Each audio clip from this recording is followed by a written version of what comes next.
Imagine the year is 1918, and you're at the helm of one of the biggest steel companies in the world. You're swimming in a sea of potential, but the paddles of productivity are just out of reach. Every day you watch your executive team scrambling from one task to the next with no real clear focus. You could say this is your executive team, but this is also you. The day is a whirlwind. You're sucked into all of the chaos. But this isn't a scene from a black and white movie. It was the daily grind of Charles M. Schwab, president of Bethlehem Steel Corporation. As the story goes, Charles M. Schwab paid Ivy Lee $25,000 for a time management strategy. According to the tale, Ivy Lee was a productivity consultant, much like the productivity gurus of today, who offered to improve the efficiency of Schwab's team. He asked for just 15 minutes with each of Schwab's executives and claimed that after 3 months, Schwab could pay him whatever he felt that the strategy was worth.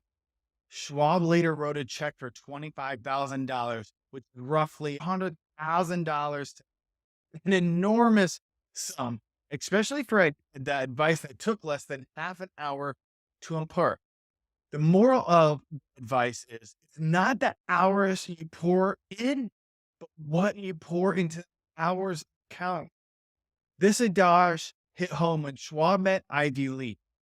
And Lee's method, which Schwab implemented, it wasn't voodoo. It was pure focus, bottled and sold. So here's the essence of that strategy. Step one, list the tasks.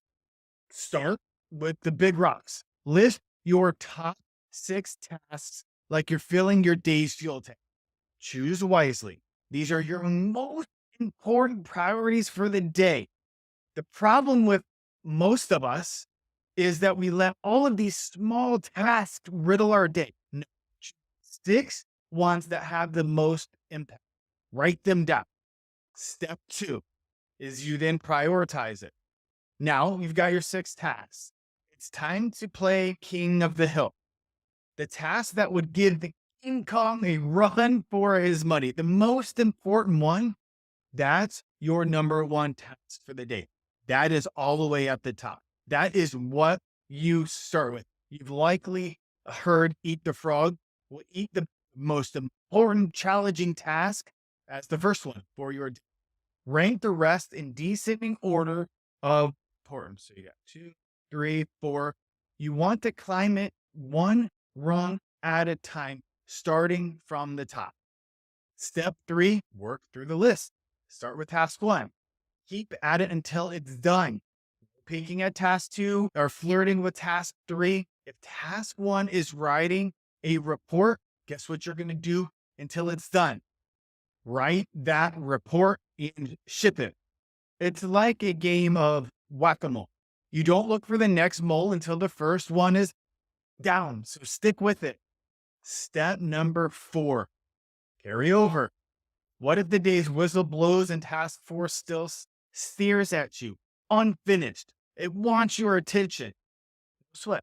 That task becomes a new task for tomorrow. If any tasks aren't completed by the end of the day, they get moved to the next day. This isn't procrastination, it's prioritization. And if you keep carrying a task over to the next day, it's obviously not that important. So you have to decide to delegate it, defer it, or delete it. Be done with it. Step number 5, repeat. As the day winds down, reflect and prepare your 6 big rocks for tomorrow. This method isn't just a stroke of genius. It really revolutionized productivity because at the end of the day, it's all about that. It's a daily discipline. It's a blueprint that transforms your do's into priority dones. Dive into the Ivy Lee method. command your tasks with the force of a titan. And if you're craving more strategies, check out the link below and hit like, subscribe, and share this productivity wealth. We can all use this as a reminder. And if we don't know how to do it, we can use it as a tip and a strategy. So share it. Your past paved the way. Your future awaits. So now it's time to build it one prioritized task at a